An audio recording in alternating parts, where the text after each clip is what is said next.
Welcome back, ladies and gentlemen, to the European Masters. We've taken a quick break, we've taken a breather to absorb the beauty that was TynX on Graves, and now we're going to reset for the AGO Rogue LDLC matchup. Lots to talk about here. AGO Rogue do claim the guaranteed qualification spot from this group by having, I think, and don't quote me on this, I might get corrected, I think it's the fastest cumulative game time in the groups. So they on average, basically finished quick, like most quickly out of everybody. And now they'll be fighting up against LDLC for first and second seed. This is a matchup that I'm very much excited for, especially after the way that LDLC just played. I think it's going to be a banger. You think so? Yeah, I can guarantee you it's going to be an absolute banger. Rogue have looked really solid so far. They're the first seed coming out of the Ultraliga, which is the Polish region. They stomped regular season, they stomped playoffs, and they've already made it into quarterfinals. But now they just want to see if they can really put a cement on what so far has been a very successful season for them and finish top of their group. So we are looking at a couple of players in particular here. Obviously, look, I mean, this is like the leader effect whenever I talk about mouse sports. Sometimes there's just one player that you can't help but talk about, and obviously TynX is that for LDLC based on his last performance. But I do want to highlight Hades as well. He is now 5 games without dying. And constantly putting up a solid bot lane performance. And you mentioned it in the previous game, Foxdrop. The bot lane from LDLC doesn't really let them down. They are incredibly consistent. Yeah, consistency is something that's really important out of... You want at least one of your lanes to be like a really consistent lane. If you look at all of the teams that have had success over the past, there's always at least one lane that's kind of been a rock. Any of the world champion, people who've won worlds, you look at that and you think, they have some flair going on there. They do have a little bit of, a bit of spark. But there's always like that one lane that you can just constantly run that permanently delivers. And for LDLC, that is the bot lane. And Hades, as you say, 5 games in a row, no deaths. He's had 1 death in 4 games on Varus. So, unsurprisingly, as we hit into the draft here, that very first ban is going to be Graves taken away from TynX. Yeah, Zanzarah does not, or has, at least in this tournament, has not played Graves. In fact, his champion pool has differed heavily from TynX's.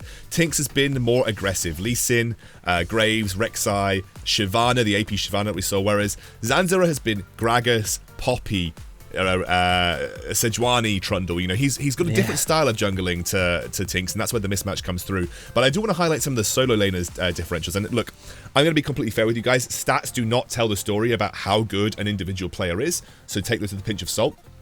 But both Szygenda and Czekolad have a plus 70% kill participation with roughly 20 to 30% kill damage share, whereas Vétheo and Bando, they are closer to 60% kill participation with a much lower damage share, especially with Vétheo taking 23% compared to the sort of 30% of Czekolad. So while that doesn't tell the whole story, I definitely really feel like that Rogue have got incredibly strong solo laners, whereas I do think that the strength from LDLC doesn't necessarily come from their solo laners. I think it more does come from that jungle and the consistency of the bot lane.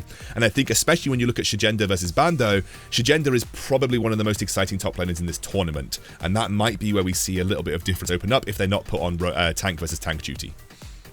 Ooh, so that's going to be the Senna first pick here for Rogue. That's interesting. Very, very solid pick overall. No surprise to see it first, but it does mean that Syndra has now been left open. Vétheo doesn't really like Syndra that much. He hasn't played it a huge amount in his native LFL, but he has played it once so far in the Masters. So yeah, there it is. They're going to be putting that one down. And that's one of those champions. Like Vétheo much prefers the kind of high damage style champions, almost like like the melee kind of assassins as well. Like the Akalis, the Echoes, that kind of thing. He even played Ez mid, right? Like AD carry Ezreal mid. He played in this group stage. But now he's going on the Syndra, which I think it's less in his wheelhouse, but it's such a strong champion that you can't really go wrong with Syndra, and it's a good deny from Czekolad as well. Yeah, exactly. Actually, funnily enough, the last Zoe game, I believe that was the first time that we saw Zoe actually. I think basically Vétheo's played a different champion almost every game so far, I believe. Yep. And I think actually this has been the first time he's played the same champion twice. So he's actually had a very large spread of champions that he's defaulted onto. It is going to be the Senna and the Azir locked in. So Czekolad is going to have the Azir. He's played that 2 times before already, very comfortable on that particular champion. And now we'll see how Rogue finish out their first phase of draft. yeah, do you want to pick up like the TynX, for example, or more of that support combination?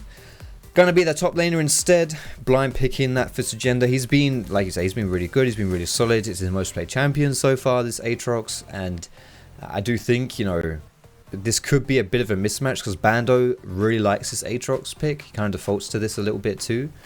So I'm curious to see, like, does Rogue really put a huge emphasis on pinching Bando and trying to play through that top lane? Because I do think that is absolutely a potential win condition for Rogue versus LDLC.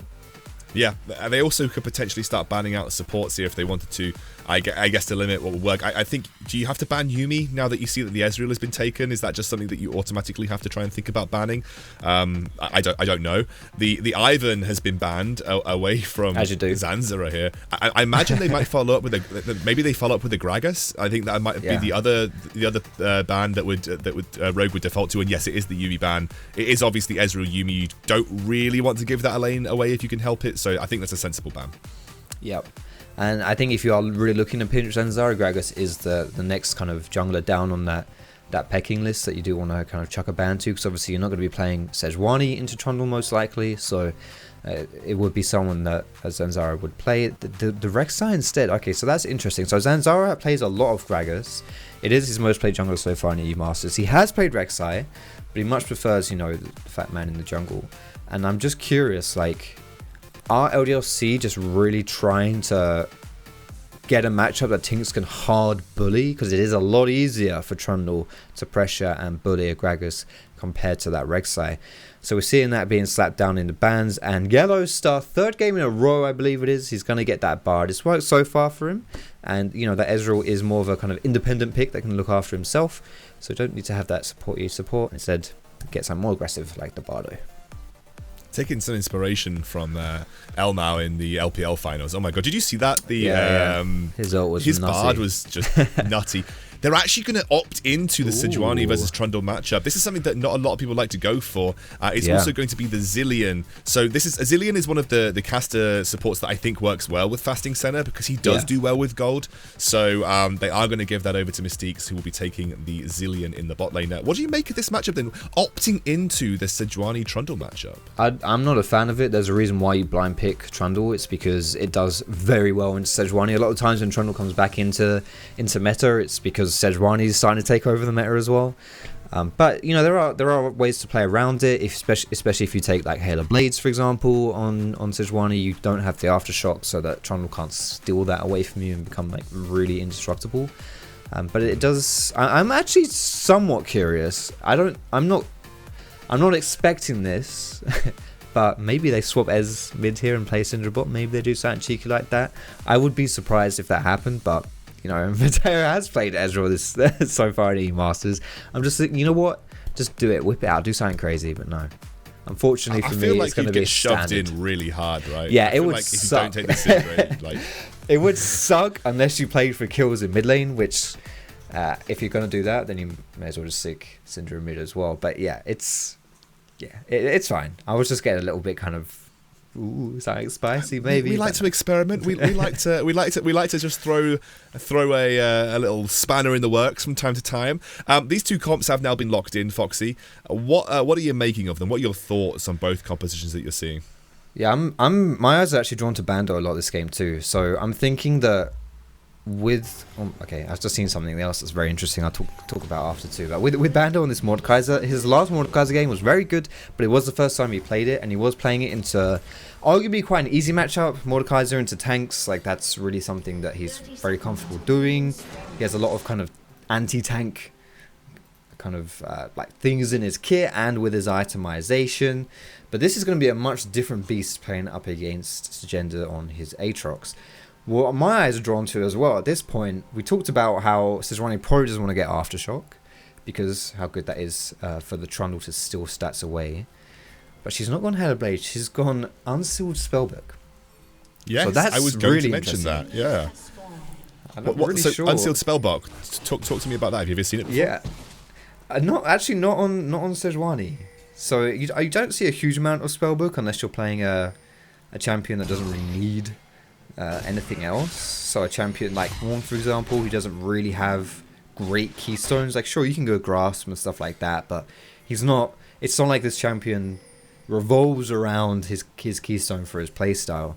And so I suppose with Sejuani, like if the options are between, you don't want to go Aftershock, so if it is like, Hail of Blades, maybe like Fleet Footwork we saw a little bit in the past as well with Sejuani, instead just picking up the spellbook means you can swap out summoners and have a bit more pressure, like for like Ignite for ganks or something like that.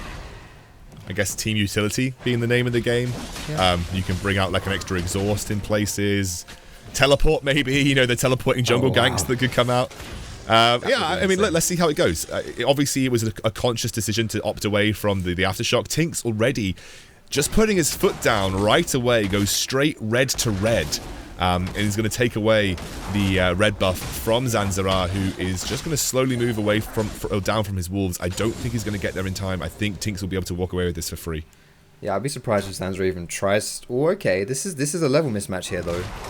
This is TynX going in onto Zanzarah. Zanzarah has to back off. That, I mean, just you can't really deal with Trundle. Once he gets that first bite, you really just find it so difficult to trade back. He's going to walk across the river. He is spotted out by that ward that happened very early on. Now, LDLC could expect him to go to the jungle because they have no other vision. They have no vision in the red side jungle, and you can actually see Vétheo actually just wandering over to check if he's entered into that red side jungle.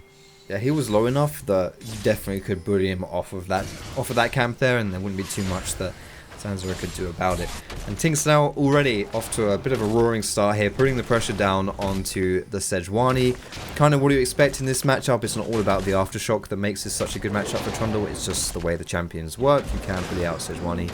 And I think TynX should get a double crab here as well. So this is going to really accelerate him. As far as it goes, he doesn't even care about Crab, man. He's just looking for Sejuani. He's looking for the plays. He is looking to go in. I don't think he was caught by that ward there. He's immediately going to jump down and try and get a pillar and force that flash out of Woolite. That's a big stun from Mystiques, though. And now comes Zanzarah working in, although Woolite oversteps. As a Woolite moment if you've ever seen one in your life. And he will go down straight up. Little bit of a positioning error. Kind of something that we feel like is synonymous with Woolite over the years. In that scenario right there, you got the Sejuani coming back in for the backup, and you kind of bullied away LDLC. You think you're on the front foot, so you step a little bit too far forward, and TynX very happy to punish that one. Gets the first blood in this game. If last game was anything to go by, then he's absolutely not someone you want to give first blood to. And now he's just going to be pushing in that mid, getting some mid pro so that he can go for this top crab. And yeah, like I say, double crab on Zanzarah, which is going to really hurt him. It's already a pretty significant jungle lead here between TynX and Zanzarah. TynX just, again, now using this opportunity to move into the blue side jungle of Rogue. This is, again, you mentioned it.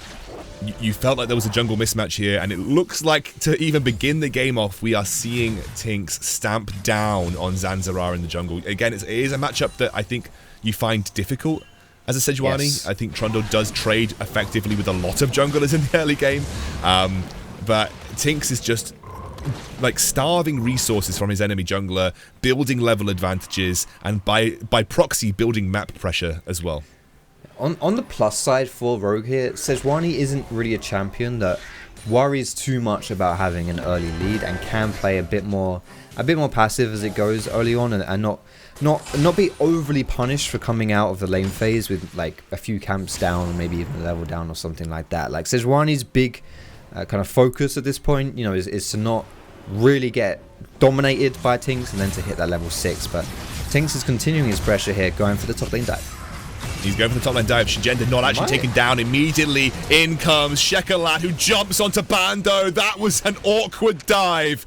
And Rogue bite back in a 2-for-1. Punished as well. Szygenda played that nicely. That was a little bit, teeny weeny bit, too adventurous there for LDLC, thinking they can go for that dive. But they don't really have the power to do so. Like, there's no ultimates coming through from Mordekaiser or from Syndra, and they're not respecting the teleport. Plus, Aatrox is just, I mean, he's a tough customer. Like, he's not going to take it for free. Going 2-for-1 in a dive is absolutely something that you'll do. Even though you do have to dedicate the TP, it's fine. You'll take that one, and that has crucially slowed down Trundle just a bit. And you can see in that jungle CS totals, Sejuani is able to catch back up here, and she'll be very happy about that. Yeah, actually, they also went for that when Vétheo was level 5, so didn't even have his ultimate for the burst available.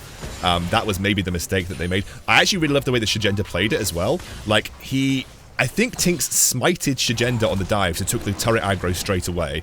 And then Szygenda actually managed to land the huge knock-up on TynX just as he was leaving, so the damage went down on his 3rd Q, and then he obviously got the turret hits as well. He just played it nicely.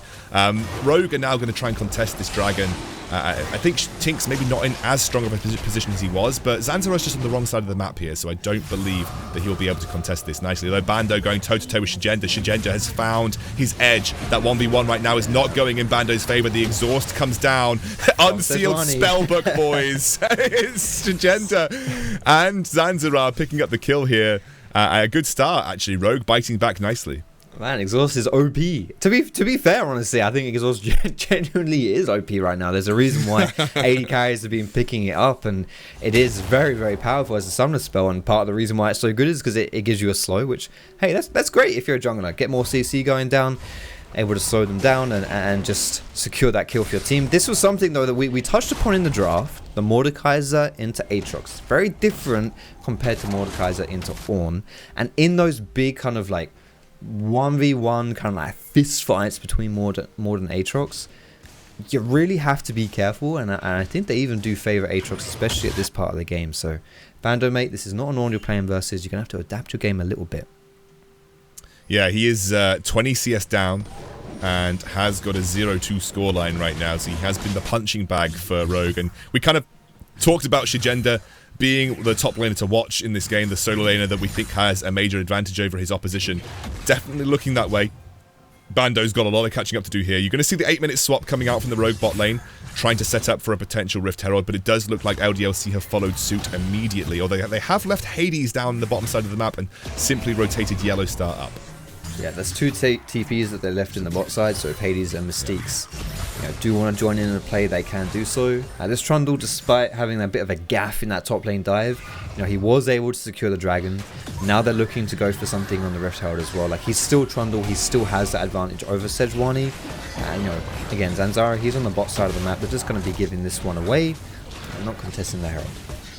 Yeah, Zanzarah very, very unwilling to even get into these early brawls with TynX, and TynX just able to utilize that, I guess, matchup advantage, or maybe just fear that he's generating. Bando, my dude. Szygenda's going to be going toe-to-toe. I mean, TynX is going to move straight back on over to provide Bando the support that he needs to get out of that, but Szygenda just looking to stamp down and establish dominance in this lane.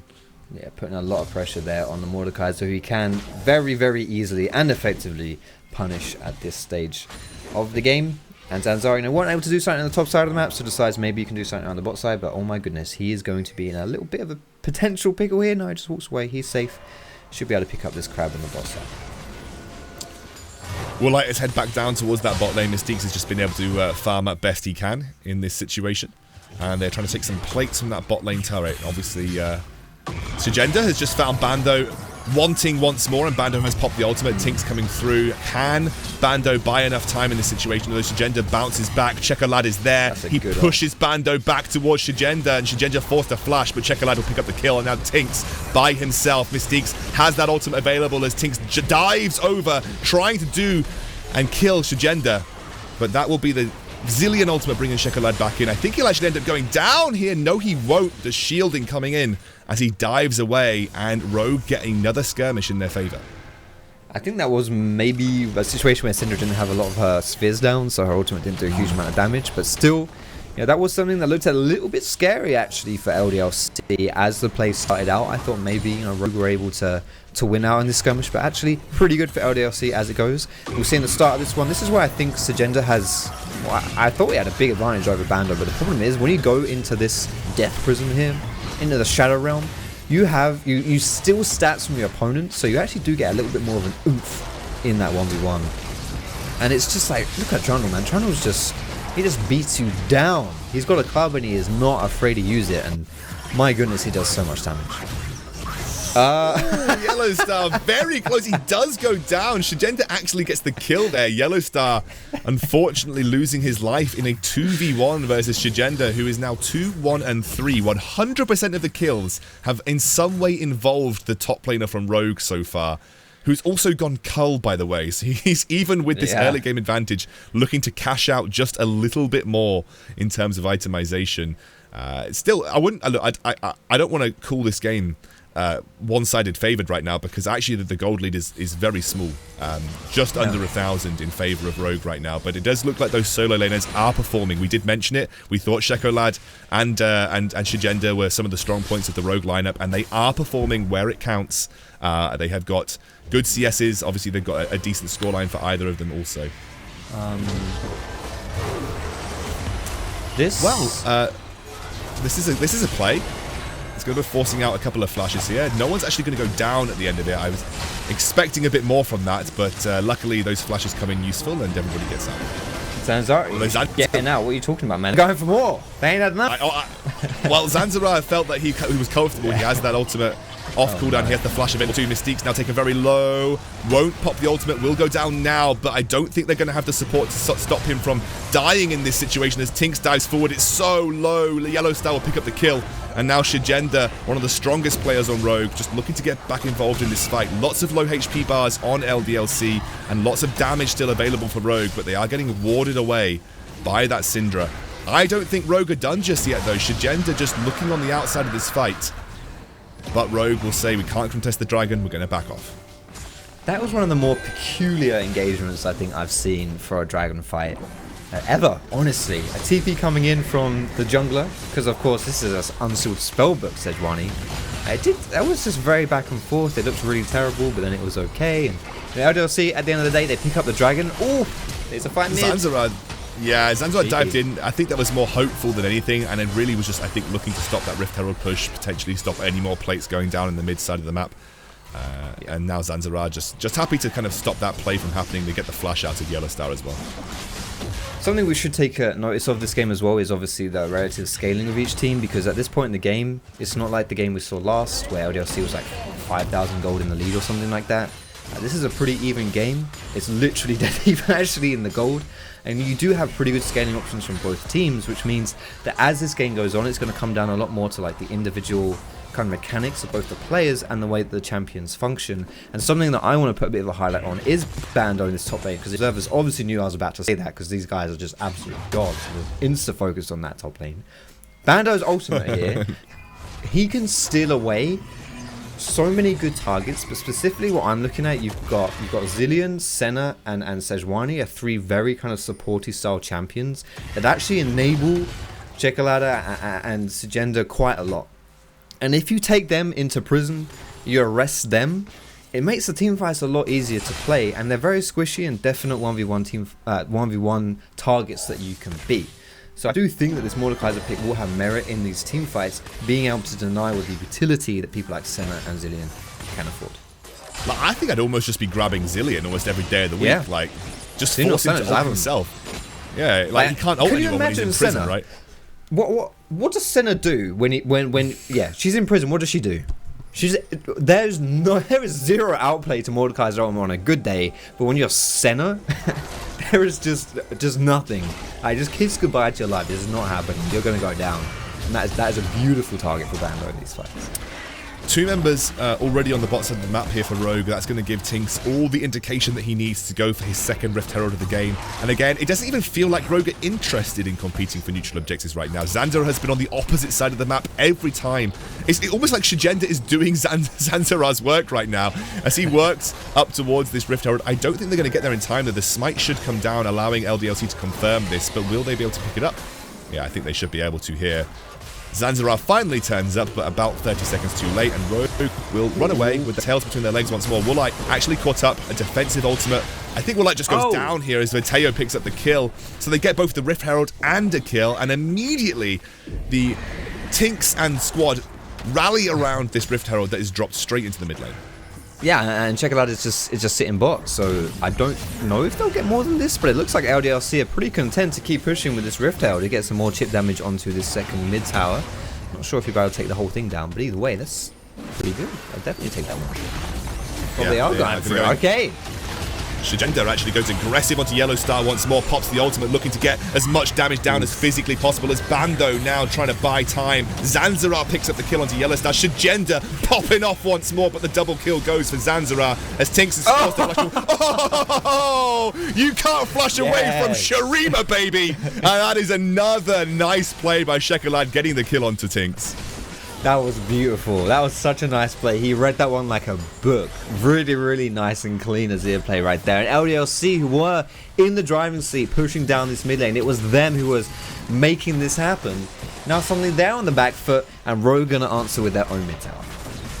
I mean, just when you think that Rogue are messing up the map, I've got to stop because there's a teleport coming through. This is Syndra, by the way. Oh, it's both. This is two of them. A double teleport into a double stun, and Szygenda is there once more. This monster just wailing on the entirety of the LDLC lineup. Can you stop this guy from doing the damage that he does? I don't think so. He's looking for that final base. He misses it. He misses it, but he does manage to follow up with Woolite as they get the kill onto Bando. My lord, Woolite. I mean, this is just some classic Woolite right here, just in the middle of nowhere. But it doesn't matter because Szygenda, he's got it. Szygenda backs him up, and they manage to get out. Look at this monster top laner. Look at this guy, 4-1 and 6. Let's follow that through again from this initial play. Yeah, something that really cool that happened even before this was that Trundle put a pillar down. The whole reason why Woolite died was Trundle pillared and YellOwStaR queued the pillar, and Woolite got stunned by that. That's why Woolite's not in this fight right now. But this is a really good turnaround from Rogue. Yeah, look at that, man. That's beautiful. A really good turnaround from Rogue. The TP in from Czekolad that also just perfectly knows what TynX is going to do and has the response for it. But we're going to get some more action, man. More action coming on. It's going to be the turret set up there by Czekolad, just trying to force LDLC away. The next dragon, I believe, is up. And that'll be a target for LDLC. But also Rogue, I think they probably feel pretty comfortable competing for this right now. Yeah, I don't. So the thing is that it's a Cloud Dragon, which I don't really think. Obviously, Cloud Dragon gets memed on a lot. It's not, anything. Oh goodness. Oh goodness, the little bit of fancy. Okay. Yes, fancy feet from Czekolad to dive away from that. There as well. It's pretty spicy. Oh, taken low by Ezreal. Good setup though for LDLC. This might give them the confidence to go for this dragon, especially now that Czekolad has been taken low. That's a shame you can't answer spellbook 2 smites. Can you imagine that? Double smite, baby, any objective, it's yours. Can Zanzarah steal it? He's going in, doesn't manage to get it, and suddenly now YellOwStaR sets up a nice little play on the back there. Bando diving into the front, and as Szygenda finally gets taken down, that is a shutdown going over to Hades here as he picks up a nice kill as YellOwStaR now leading the charge for LDLC, looking for more, hunting for blood. But they will not get any more than that top laner from Rogue. Maybe going to set up some vision around Baron, but it's yet to spawn. I mean, it really feels like it should have spawned. I feel like this game's already been going on about 40 minutes. LDLC will get the third dragon and set up Soul and take a fight. This is so back and forth, Foxy. Yeah, it's crazy. And, as far as it goes for Rogue, like, you're looking for that 2-item on Azir, which it looks like he might be able to have soon. 2 items on Aatrox as well, going into that Death's Dance second. And on the flip side, it's Hades who's looking to get that Mirror Mana built up and that Triforce. So these fights that we've been having so far have been very entertaining, but they're not even as explosive as they will be getting as champions start reaching their item power spikes.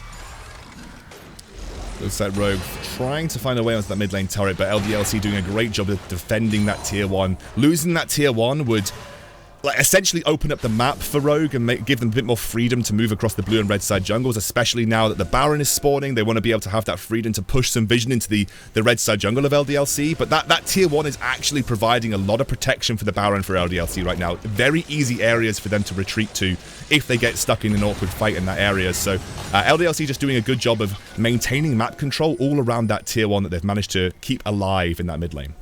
Yeah, it's really, really hard for Rogue to put any kind of vision down, like deep vision down in the enemy jungle when that tower's around it. It looks like LDLC are hard pushing down this mid lane though. I think they saw that Rogue went for that big rotate in the top side and they're trying to punish this, but the miniway's a little bit far away. I think this might kind of fizzle out, but no, LDLC, they want it. They're going to get this out.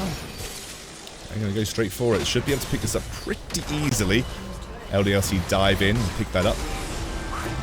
And again, just like it's little victories back and forth for both of these teams so far. No major leads have been opened up as of yet.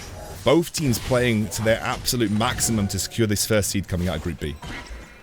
And for LDLC, this means a lot. For a team that has yet to make it out of quarterfinals, that has perpetually been touted as one of the best organizations that we see in European Masters, the LFL always produces top-tier teams. Misfits Premier won it this time last year. They were a French team.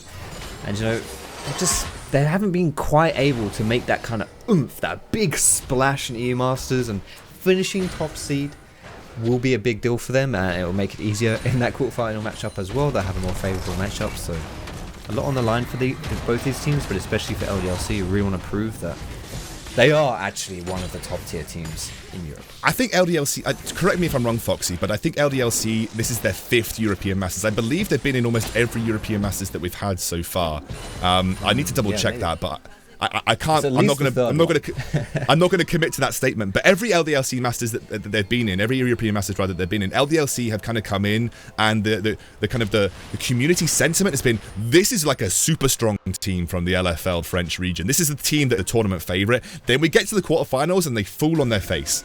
I think sometimes they've even failed to make it out of groups. So for LDLC to come out of their group as the first seed, this sets them up really well to finally fulfill the potential that we've heard so much about from this organisation. And yes, the roster has changed, but I think they've consistently been a strong roster in every European Masters that they've played in.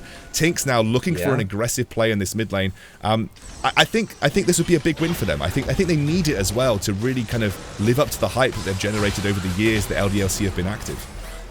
I love the fact you bring up like the strength of the rosters as well, because LDLC have alumni such as Comp, Ica, Dan, Schemes, Caverall, Crown Shot. Like all of these players have played at some point for LDLC.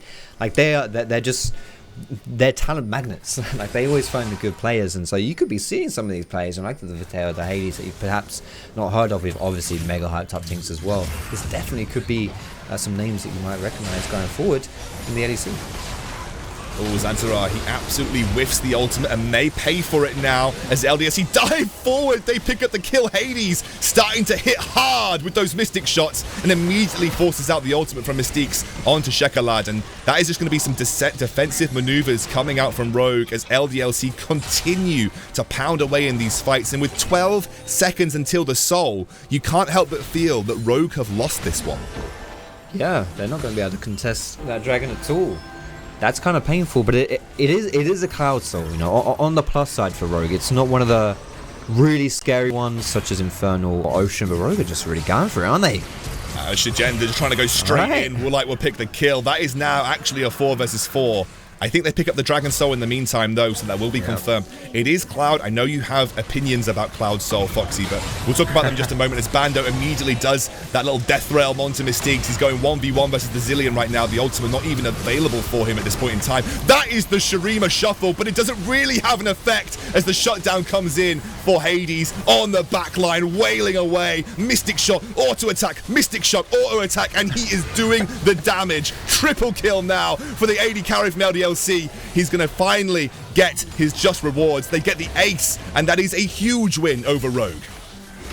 Almost a clean ace. Vétheo goes down. To be honest, that's a 45 fight, wasn't it? Vétheo died way earlier in that fight. He got caught out in the mid lane before any of this fight was even engaged. Now, LDLC don't have minions, or they have one, sorry. They have one Rogue Renegade caster minion barreling down the mid lane, so maybe LDLC are looking for something here, but I think they're just going to have to back away and...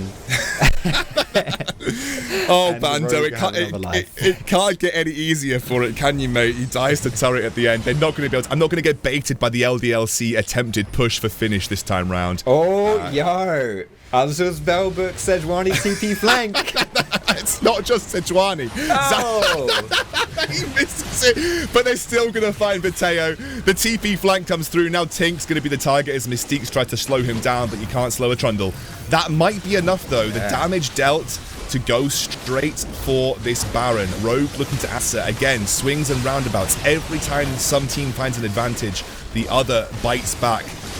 Might not be as easy as you think, though, as TynX is waiting in the wings, teleport coming through. That is going to be the stall coming out from YellOwStaR, buying time on this Baron. And immediately Bando runs in. Actually takes out Zanzarah, like you said, and it's going to start the reset on the Baron. This has been an LDLC stall, and Bando actually finds the kill. Oh no, the Resurrect comes through onto Sejuani. Emperor's Divide to try and buy some time, and Bando actually may go down here, uses the fruit to keep himself alive.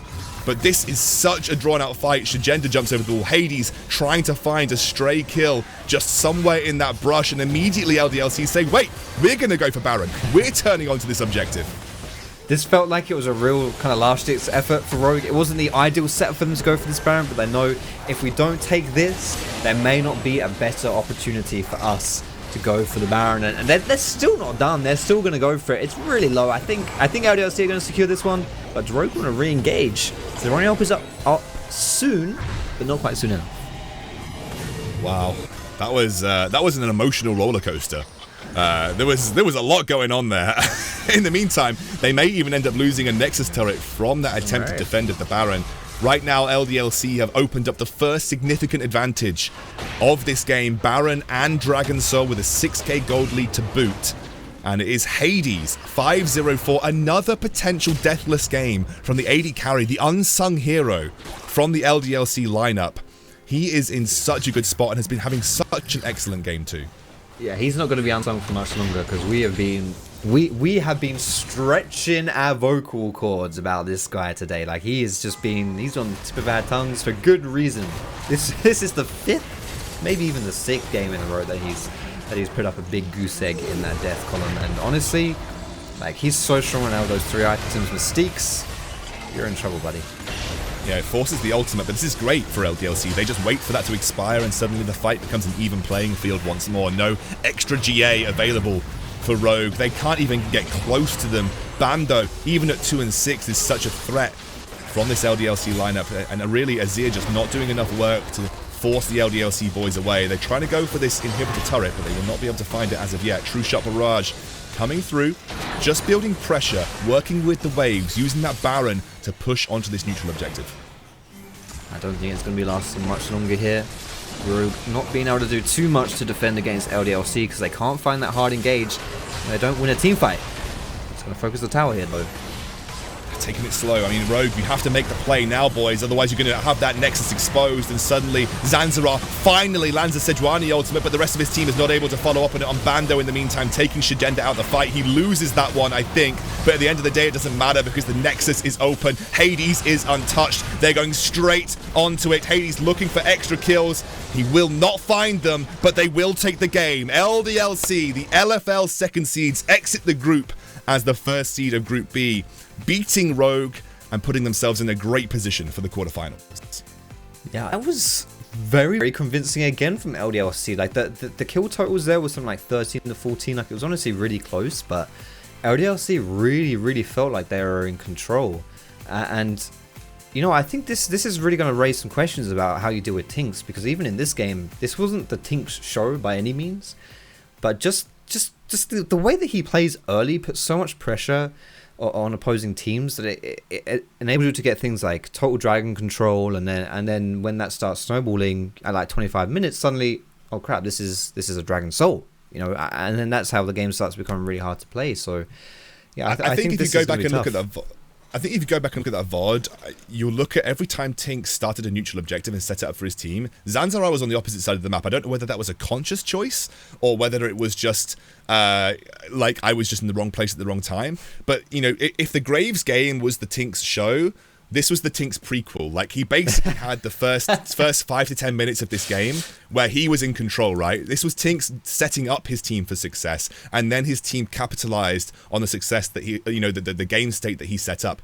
It was actually an incredibly close game until that Dragon Soul fight. But realistically, TynX got his team those neutral objectives. He set up the map state, and then Hades was the one, as well as Vétheo this game, to step up and be those carry boys. They stepped up, they put the carry pants on, and in the fights they were the ones doing all of the work. And, you know, massive congratulations to LDLC. They definitely deserved that win, and they deserved the first seed out of this group. Now, we are going to dive into that a little bit more in detail after the break, but for now, we'll see you soon.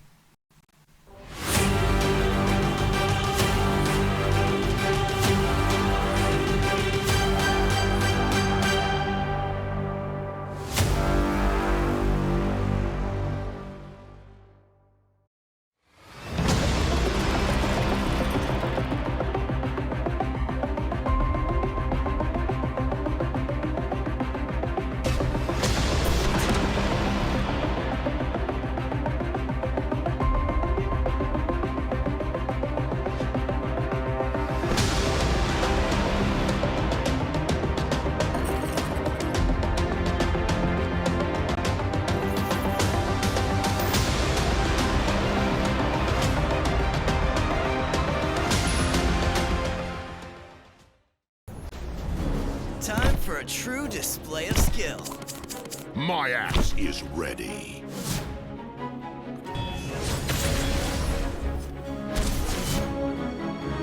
Witness true strength. A gift from me to you. Ooh, ooh. Another soul lost. Death by 1,000 cuts. You stay on my mind, think about you all the time. Got to get to know you well. If you kiss, then I will tell. You stay on my mind, think about you all the time. Got to Hello, good dude. know Come you on. well. If you kiss, then I will tell. Okay. You stay on my mind, think about you all the time. Got to get to know you well. If you kiss, then I will tell. You stay on my mind, think about you all the time. Got to get to know you. You've seen our name on the jerseys of amazing teams. Now, we are supporting one more. One that you don't see live on TV. But they are the best team in the world, and they are playing the toughest game. Maybe they're not performing in front of millions, but they are under the pressure of an entire planet. And they don't have fans cheering their names, but they have patients who will forever remember them. And they also need your help to win this game.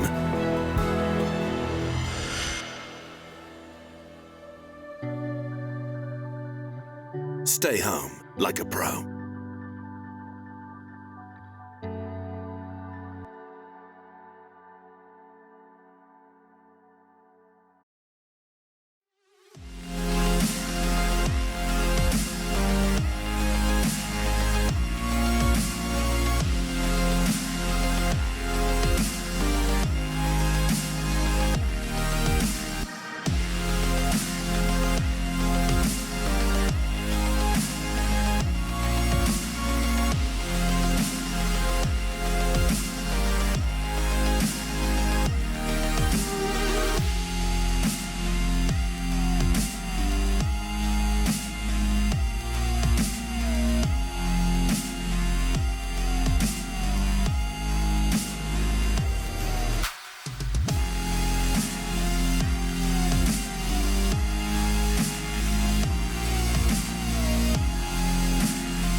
Welcome back to the European Masters. LDLC 2 in a row to get out of the groups in first seed place, joined by Rogue taking that second spot from the Ultra Liga. But LDLC, I mean, what more can you say? Maybe living up to the potential that we've always hoped LDLC would realize in this European Masters stage.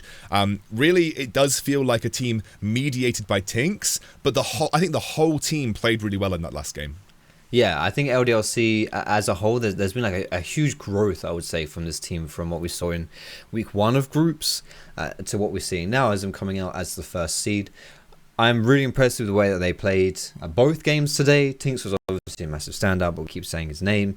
It's that one of those things where you keep saying a word that no longer becomes a word. I'm starting to feel like that with TynX's name. It's just like he's just everywhere, you know. Like we're constantly praising him, and he's been playing Sublime, but as you say, and we really should harp on it as well, overall as a team, LDLC has been performing very, very well.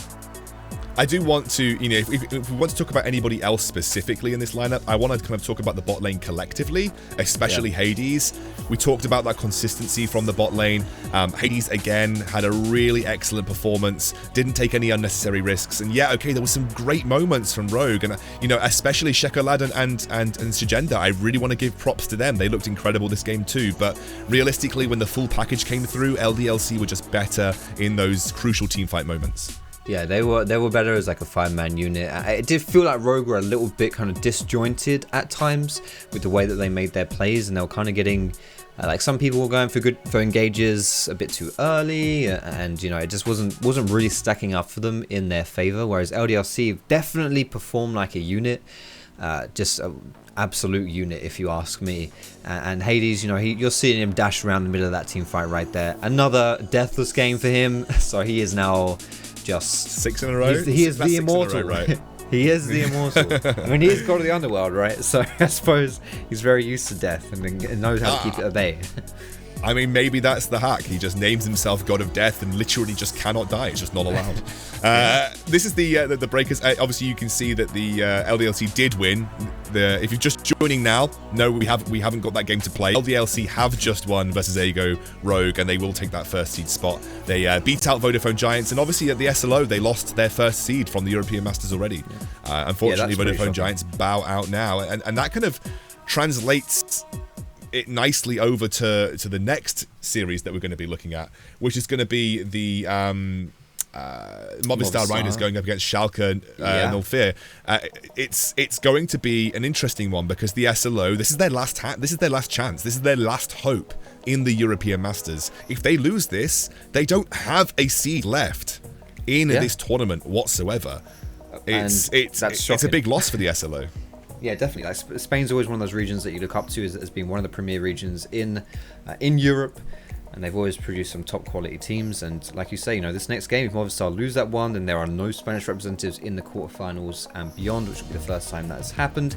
But likewise for Schalke, like, they're a #1 seed out of the dark region. You know, the dark region, the German, they won it all last EU Masters, and we could potentially be seeing another #1 seed fall in the group stage, which again, you know, 2 in one day, that would also be really shocking. So I'm not sure who's writing the script for this EU Masters, but they've thrown in a whole bunch of spice for this one this year. We've got some real M. Night Shyamalan storylines coming out in this European Masters. It's twist after twist. Schalke Revolution obviously came into this tournament, I think, as the favourites almost, you know, coming from the first seed, the Prime League. They beat out Maus, who technically had the best win ratio coming out of this tournament. So I think it's going to be a really close match. Movistar Riders and Schalke have both looked good in their own right at times. But obviously, this is going to be our next match of the day. We're going to be diving into that in just a moment after a short break. But in this break, we are going to have our Warner music song of the day. Please enjoy.